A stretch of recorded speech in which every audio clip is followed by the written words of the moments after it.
Khan Shinwari, who is Vice Chancellor of Federal Urdu University, to talk on climate future, importance of sustainable development for a better future Earth.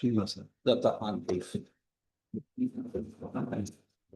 First of all, thank you very much, people and Professor Qasim Jan, former president of the Academy, Khalid Mahmood Khan Saab, and dignitaries, Aslam Beg, thank you for inviting us.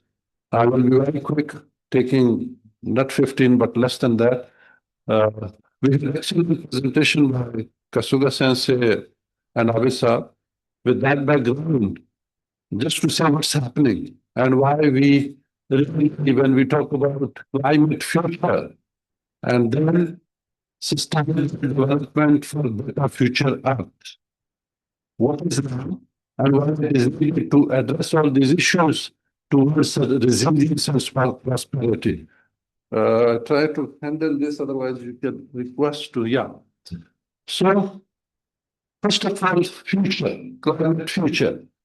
So, what is it?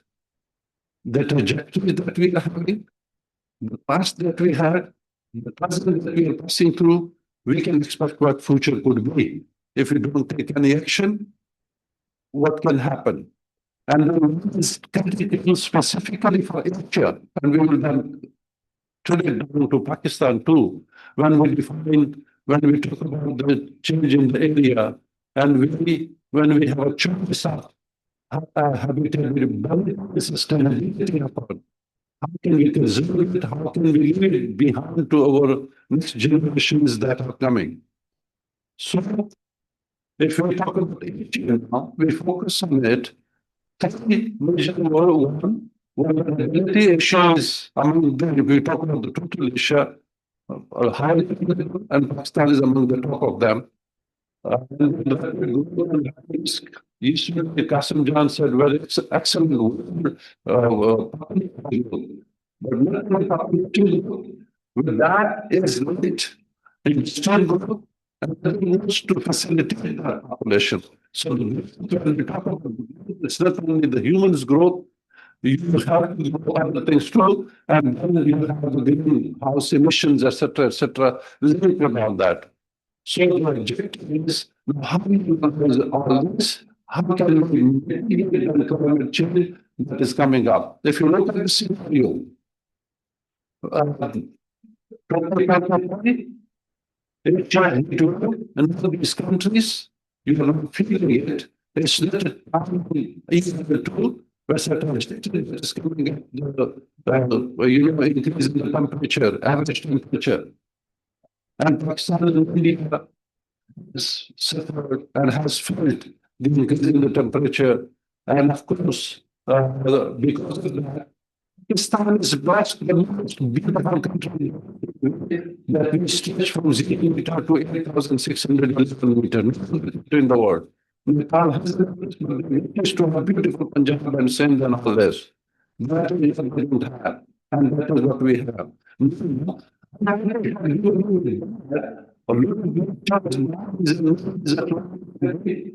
It's heat, not only you but you will destroy your future time because the glaciers are melting, and once that your reservoir is gone, and suddenly to us.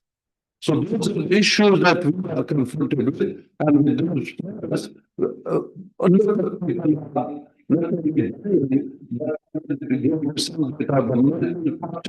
they're going specifically the young generation. So there are a few data about the in India, Bangladesh, and Pakistan. If you look at here, just see that 2025, we have in Pakistan, and we have 1,000 deaths, and injuries, a lot of damage to the country, 6.3 million people displaced from their homes. And education and shelter, and of course, when you look at the mental health and child protection, that they have on those children because of these issues that you have. So if I see the result, That's indigenous people affected economic damage, agricultural losses, infrastructure losses in Pakistan this year, just a couple of months back. So this is what we are experiencing. And this is what you have to stop. And this is since almost now 2 decades that we are having it off and on.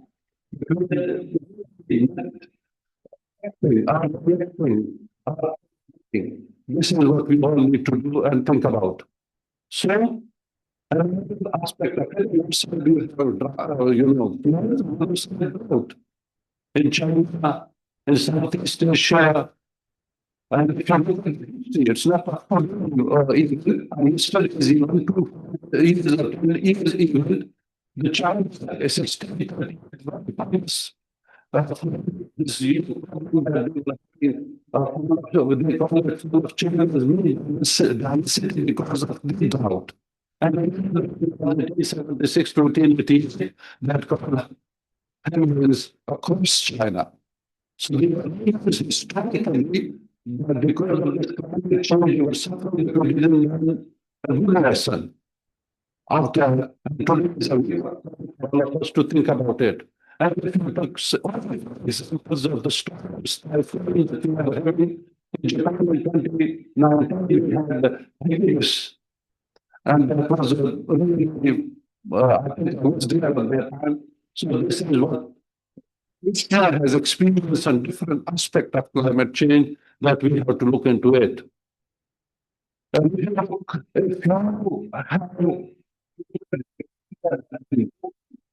because climate change, what we call it, extreme weather events in 2020, heat waves, drought, storms, flood, killing thousands of people are recovered broken data for the last several hundred years that we experienced. And then, of course, with extremely dangerous heat of the global heat, what we call it, extreme heat, again, in this, even our last 2-3 years that we are experiencing. So, all this influence, we should be really rethinking what we need to do to save our future. Kasuga has an excellent presentation about when we talk about 3 issues.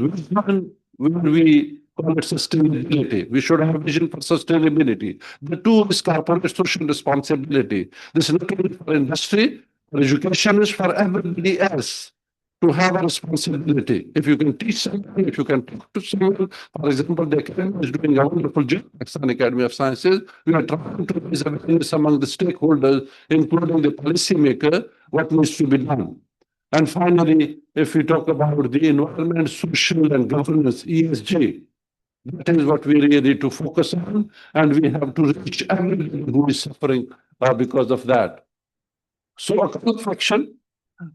Sea level rise, ecosystem disruption, glaciers are melting, and this precipitation pattern has been sometime drought, sometime and all this, and shifting plant and animal geographic ranges because of this climate change. The diversity is impacted. So on one thing, these are the problems. On the other side, we have excellent weather data that can help us to predict what can happen and what is happening. You can really, you can see what will happen next week, next month, and next year because of the data that you have through those new scientific disciplines. So the urgency was scientific consensus. We should work on it. Some of the country, like yesterday, somebody spoke, America is thinking, Trump is thinking, oh, there is no climate change, it's just a myth or all this. And on the other side, there is a positive news. China is really doing a good job and trying to have solution for green energy or what you call it, all this. So these are the importance, and we can really work on it for the vulnerable communities. And of course, sustainable development, and I will not be taking your time. You all know what we mean by sustainability. The coming generation deserves to have what we inherited, at least, if not a better future. So the 3 pillars for that: environmental protection, social equity, economic viability.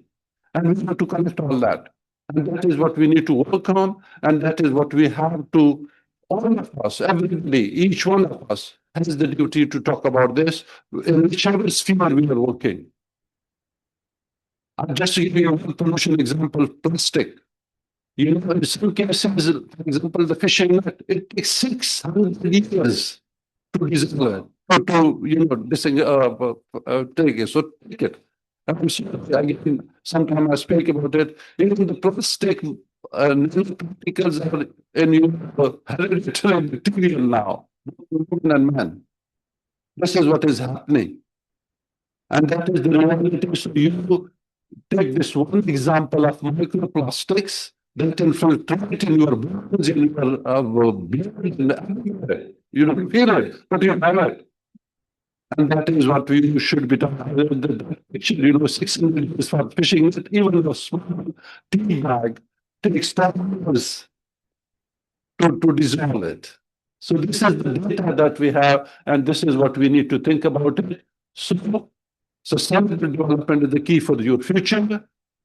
We have to mitigate for this climate change. We have to adapt ourselves, and we get all the benefits out of this if we think about it. And that is improved public health, job creations in green industries, etc., and enhanced food and water security. We already had an excellent presentation by Abid.